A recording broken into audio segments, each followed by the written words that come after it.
No co je, no co?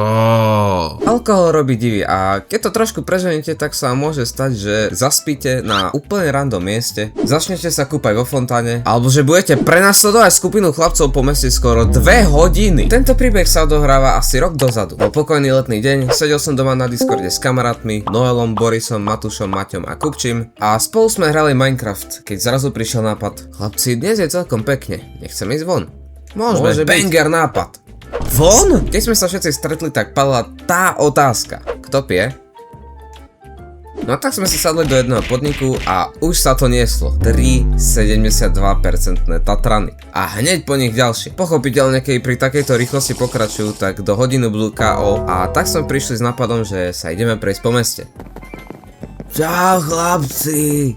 Čau! Pozdravil sa nám vysoký, chudý typek. Jedno oko do Boha, druhé do Krista. Smradľavý, špinavý, zarastený. V podstate bezďak. Prešli sme kolo neho a pýtam sa, jebe mu? To bol Ďodík. Má tak 40 rokov, v kuse chodí na party a nikdy v živote som ho nevidel triezveho. Ani za bieleho dňa. My sme pokračovali ďalej. Urobili kolečko kolo mesta a celkom nám vyhľadlo, tak sme sa išli nájsť. Ale v ceste nám stal Ďodík. Chlapci, nechcete piť? Ani ne. Dobre robí sa chlapci, ja by najradšej týždňa pil. Si sereme na neho. Bol v vašim veku. Akože už ani nepamätám presne čo rozprával, ale to podľa mňa ani on. Pretože týpek stal jak to tá nafúkovacia pičovina a rozprával tak, jak doktori píšu. Po tejto cutscene sme si objednali jedlo a zvyšok si objednal Tatrany. Dávali šoty jeden za druhým, až dokedy chlapci, ja už musím ísť. To ani nerob, však je ledva 10 hodín. Tá musím ísť zlačiť múrik zajtra. Bro. Tak sme ho odprovadili ku autu a išiel sa znova piť. Bola už noc, v meste nebolo nikoho, až na jednu osobu. Chlapci, to kto je? Neviem, poďme tam. Bol to nikto iný ako Ďodík. Stál tam sám ako nejaký mob, ktorý čaká, kým mu niekto vojde do terror radiusu. Co chcete? Poďte sem. Týpek nás začal prenasledovať, no bol rýchly asi ako Usain Bolt, keby mu dáte 100-kilové závažie na nohy, hodíte na neho chladničku a zrazí ho kamión. Vďaka tomu sme mu ušli pomerne ľahko a keď sme boli mimo terror radiusu, tak sa deaktivoval. Chlapci, poďme ho troliť. Chlapci, minister napadol osobne. Vrátili sme sa za ním a tu to začalo. Ďodík už začínal byť celkom nasratý a začal za nami behať. Rýchlejšie chodiť. Ďodík, však ty nie si vôbec opitý. Poď sem. Ďodík, my sme tu v džungli, tu nás nevidíš.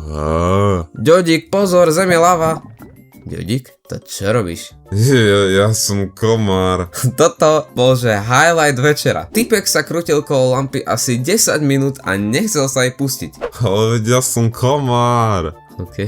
Počasie nás to ale prestalo baviť a tak sme nechali komára komárom a šli preč. Lenže zrazu sa zjavil jeho kolega v nezamestnanosti. Laci. Hovorím vám, Laci bol asi taký široký ako vysoký a spoločne s Ďodíkom šerovali jednu mozgovú bunku. Len jeden rozdiel medzi nimi bol v tom, že Laci bol hasle. Chlapci, predám vám tento prívesok za 20 eur. 20 eur?